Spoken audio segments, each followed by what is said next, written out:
só existe um Deus. Não importa o nome pelo qual você chama, você sempre está se referindo a esse ser supremo, o Criador, que obviamente é um incognoscível, nós não temos condições de... Ele não se incorpora a esse plano, ele transcende todas essas coisas. A melhora do mundo só pode ser feita por meio de ações puras e boas e de uma conduta louvável e digna. Nós fazemos o bem para quê? Nós fazemos o bem por quê? Para quem? E pensar sobre isso é uma parte fundamental para você seguir a fé Bahá'í. Você precisa ter o hábito de refletir sobre quem você é e quais as implicações de uma ação dentro da realidade que a gente vive.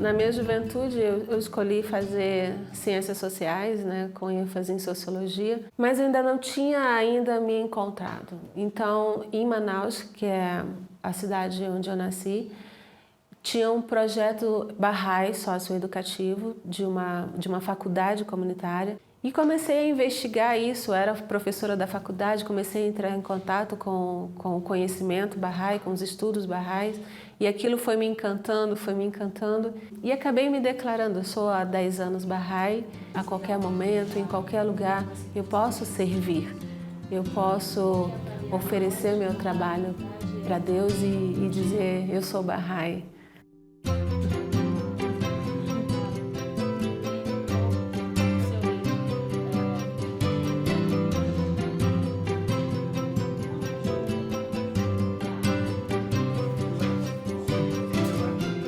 A fé Bahá'í é uma religião muito nova. Ela tem um pouco mais de 175 anos e surgiu na Pérsia, hoje o Irã. Em 1844 era uma época bem conturbada, de valores morais bem destruídos no Irã.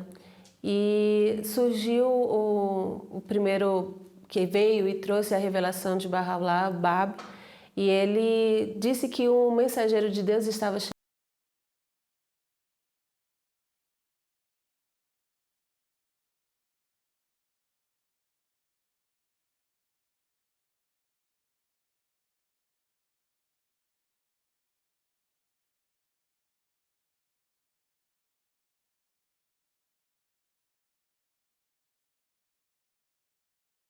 A palavra árabe que significa porta.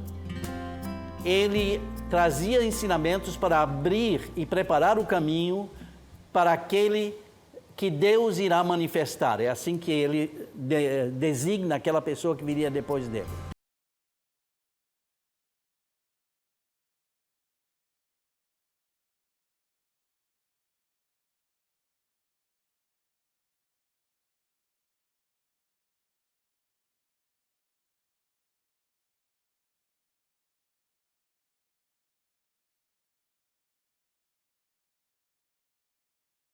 Anos. E, na verdade, o maior foco da manifestação dele foi enunciar a vida de Baha'u'lláh. E essa pessoa a quem ele se referia era Baha'u'lláh, que é um título, significa glória de Deus, e que se manifestou em 1853. Baha'u'lláh, ele era membro de uma família de muitas posses. O pai, a família toda tinha uma posição alta no governo, mas Baha'u'lláh se diferenciava desde pequeno pela sua generosidade, pela sua cortesia. e tinha um senso de justiça muito apurado. E ele começou a ter uma conexão divina. Ele não sabia que era o mensageiro de Deus. Na verdade, a ele foi revelado que ele seria o prometido de todos os tempos. Depois disso, ele começou a revelar a proposta divina de gerar unidade na humanidade por meio de vários princípios. Esses ensinamentos iam contra tudo aquilo que os mulás, que são equivalentes a padres ou pastores, queriam para o Irã. Naquela época, as pessoas eram predominantemente analfabetas. Quem tinha o conhecimento e quem dizia o que era certo e o errado eram os mulás. Nesse desejo dele de transformar, de buscar, de conhecer, de lutar pela justiça, ele começou a ser perseguido pelo governo. E numa dessas perseguições ele foi preso e ali ele recebeu a revelação de que ele teria uma grande missão. Deus atesta que não há outro Deus salvo Ele. Seus são os reinos da revelação e da criação. Ele, em verdade, tornou manifesto aquilo que é a alvorada da revelação. Até o fim de sua vida, ele viveu uma vida de exílio. Ele não sofreu um martírio como o Bab, seu precursor, sofreu, que foi fuzilado. Mas ele foi sofrendo durante toda a sua vida até ter a sua morte em Barji, que é um outro local que fica em Israel, onde ele veio a falecer. És, em verdade, o que sempre perdoa, o generosíssimo.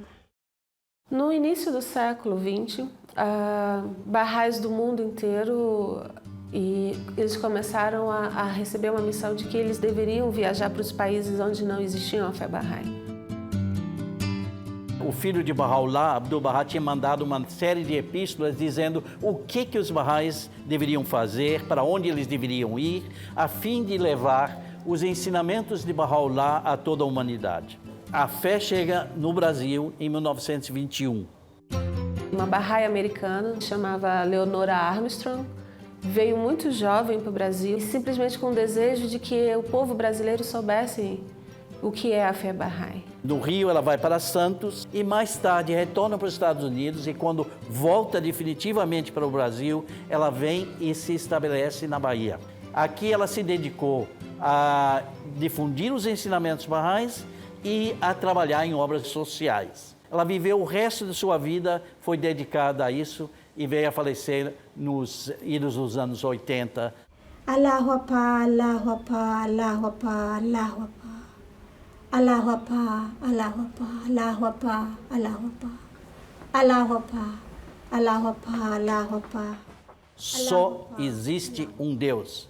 Não importa o nome pelo qual você chama, você sempre está se referindo a esse ser supremo, o Criador, que obviamente é um incognoscível, nós não temos condições de... Ele não se incorpora a esse plano, ele transcende todas essas coisas. Para nós, Baha'is, existem grandes religiões no mundo que foram trazidas em épocas distintas da humanidade. Nós temos um Moisés, um Abraão, Cristo, Buda, Krishna, Zoroastro e Bab e Baha'u'lláh. O manifestante, ele vem de tempos em tempos para religar, que é a origem da palavra religião, a humanidade a Deus.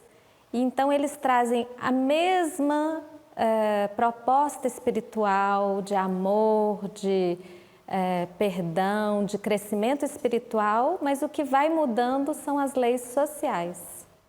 Alhamdulillah, Khudaye mehraban dari, ke tabib har bimar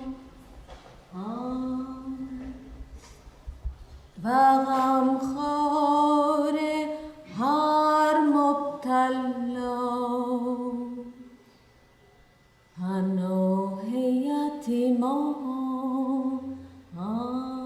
Baha'u'lláh prega princípios como a unidade na diversidade, a igualdade de direitos entre homens e mulheres, a livre pesquisa da verdade. Esses são alguns dos princípios sociais da fé Bahá'í.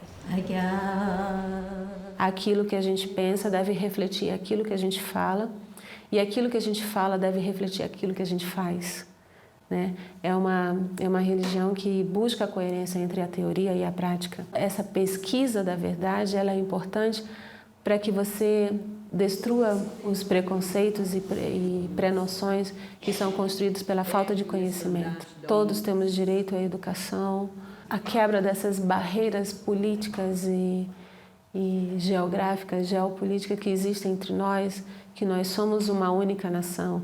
O planeta Terra é uma única nação. Somos cidadãos do mundo, cidadãos sem fronteira.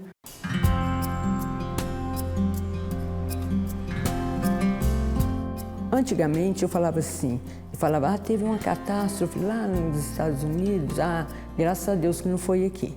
Hoje a visão é outra. Meu Deus, são meus irmãos. Isso eu aprendi na fé. Ó tu, Senhor bondoso, une todos, faze as religiões concordarem e torna as nações uma só. Nós, Bahá'ís, acreditamos que essa ligação com Deus e o ser humano, não com a humanidade, ela é direta. Ela não necessita de ninguém no meio do caminho.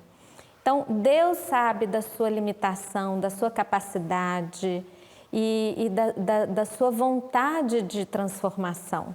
E você é aquele que pode, perante Deus, pedir, implorar, agradecer. E a ideia é que a gente possa, nesse momento, lembrar dos 7 Bahá'ís que estão presos de maneira injusta por apenas serem Bahá'ís. E aí a gente podia dedicar as orações de hoje para que o governo do Irã possa se sensibilizar com esse ato injusto.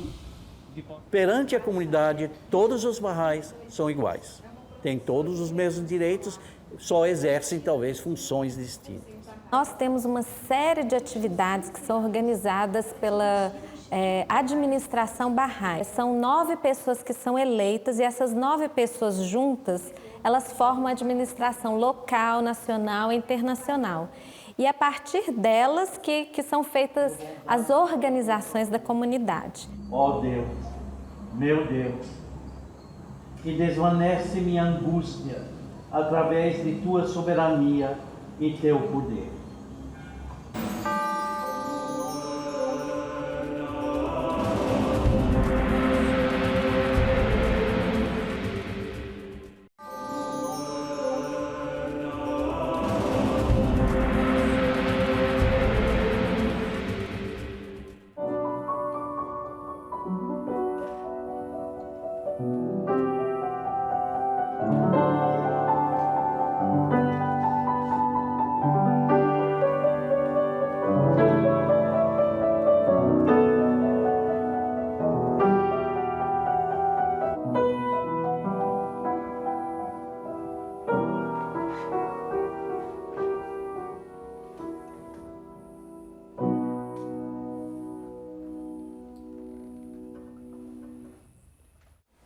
Ó Pai bondoso, concede tuas bênçãos. Não considere nossas faltas. Bahá'u'lláh deixou muitos ensinamentos escritos. Então, o que a gente faz é se encontrar, estudar esses ensinamentos e buscar praticá-los. Não existe um ritual diário de irmos a um templo. Bahá'u'lláh disse que a gente precisava fazer pelo menos uma vez por dia, ou 2 vezes por dia, ao amanhecer e ao anoitecer, uma oração. Ter esse contato, lembrarmos que somos seres espirituais. Isso é uma responsabilidade individual de cada Bahá'í, de buscar o seu progresso espiritual por meio da oração e da leitura diária. Tu és Deus potente, és para fazer o que desejas. Ninguém te pode resistir à vontade. Tem o outro aspecto que é o social, que no caso da fé Bahá'í não é um social dentro da comunidade apenas, é um social pensando na sociedade como um todo, independente da religião.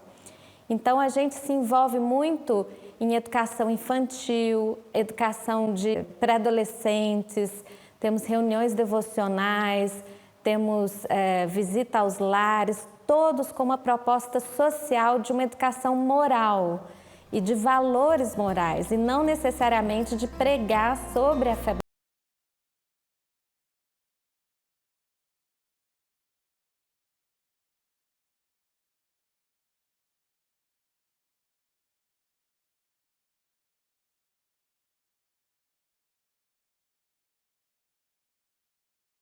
Só precisa definir, por exemplo, quem vai falar o que e em qual parte, né? Se vai falar no começo, se vai falar no final. Como é que ficou resolvido entre vocês? Eu vou falar sobre a dengue. Eu sobre a causa. Eu estava em mente em falar sobre os sintomas. A comunidade tem um programa chamado Programa de Empoderamento Pré-Juvenil. E ele trabalha com adolescentes de 12 a 15 anos na busca da construção da sua identidade, na descoberta da sua potencialidade, trabalha a questão dos valores internos e tudo aquilo que a gente acredita. Tem a oportunidade de mostrar ao adolescente uma outra visão do mundo, uma visão positiva da adolescência, que é uma visão de que eu posso, se eu quero.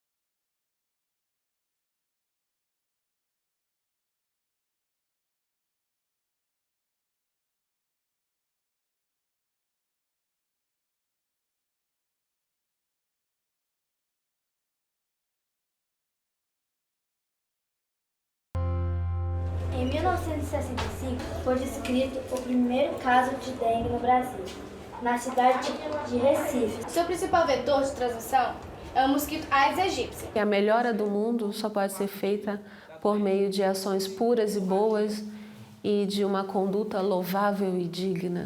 E nos órgãos internos. Quando acaba a fé... É realmente refletir sobre essa natureza. Nós fazemos o bem para quê? Nós fazemos o bem por quê? Para quem? E pensar sobre isso é uma parte fundamental para você seguir a fé Bahá'í. Você precisa ter o hábito de refletir sobre quem você é e quais as implicações de uma ação dentro da realidade que a gente vive. Ele é a glória das glórias.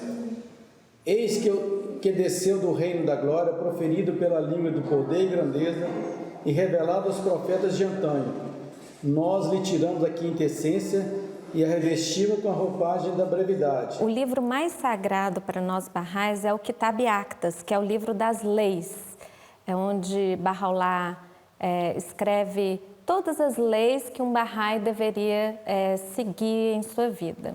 E o outro livro que eu acho também extremamente importante são as palavras ocultas, onde que Bahá'u'lláh, em pequenos trechos, ele deixa mensagens muito bonitas, como, por exemplo, uma delas que fala: ó Filho do Espírito, meu primeiro conselho é este: possui um coração puro, bondoso e radiante, para que seja tua uma soberania antiga, imperecível e eterna.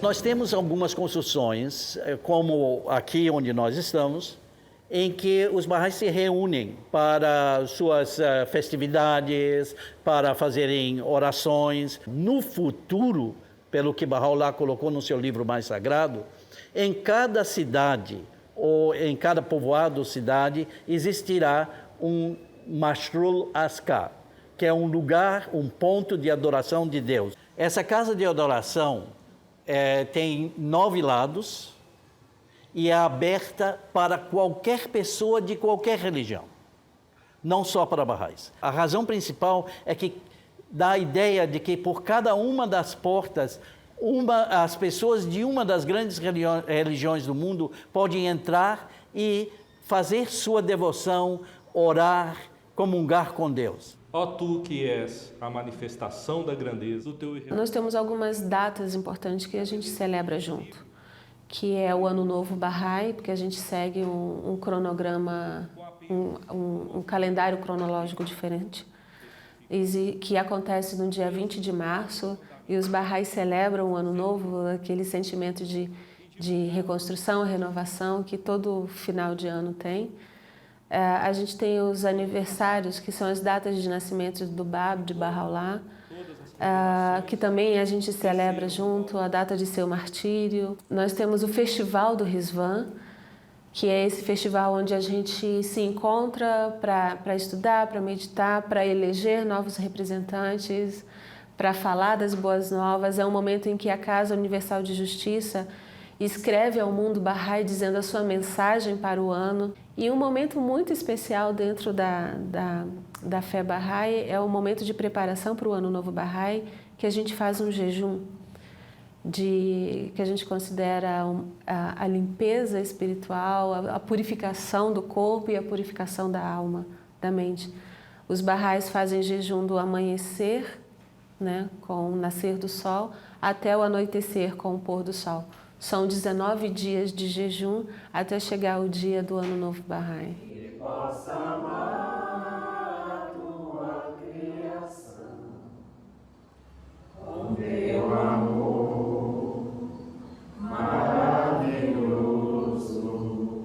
é teu amor.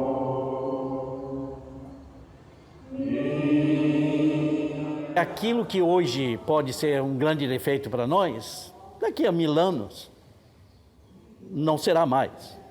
Mas daqui a 1000 anos haverá outras coisas que hoje não são defeitos e que talvez se transformem em defeitos. Porque se um ser humano se aperfeiçoa, cresce e melhora, sempre haverá coisas que ele vai ter que descartar, porque já não fazem sentido mais. A perfeição é infinita.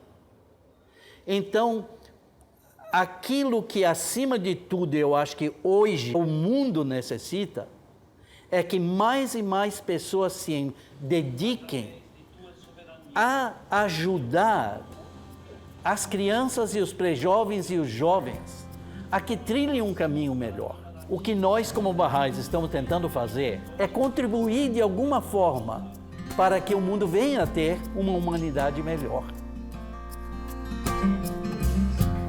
Para mim, ser Bahá'í é você estar livre de qualquer preconceito. Você tem que realmente conhecer, amar e servir a humanidade, no seu aspecto mais teórico até o seu aspecto mais prático.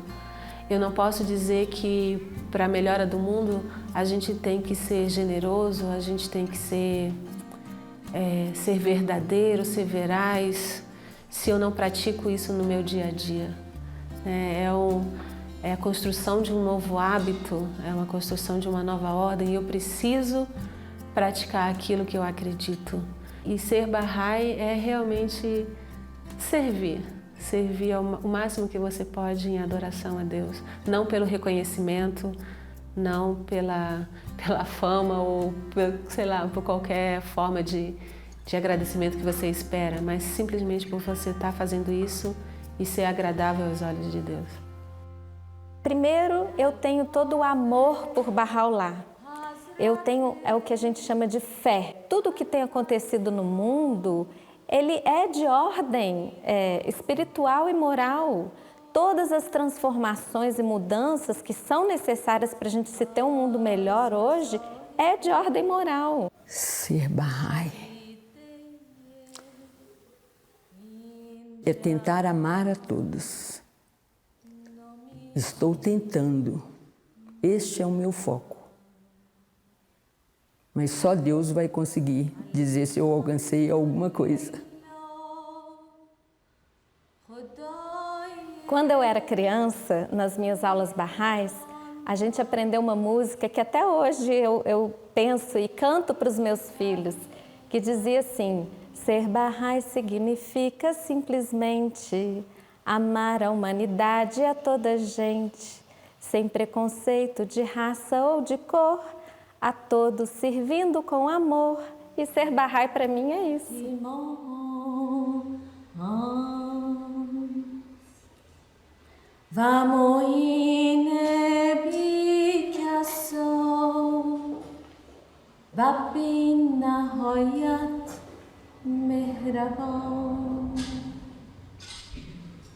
اگر بدانی که قلب عبدالبها چقدر مهربان است. البته از شدت فرح و سرور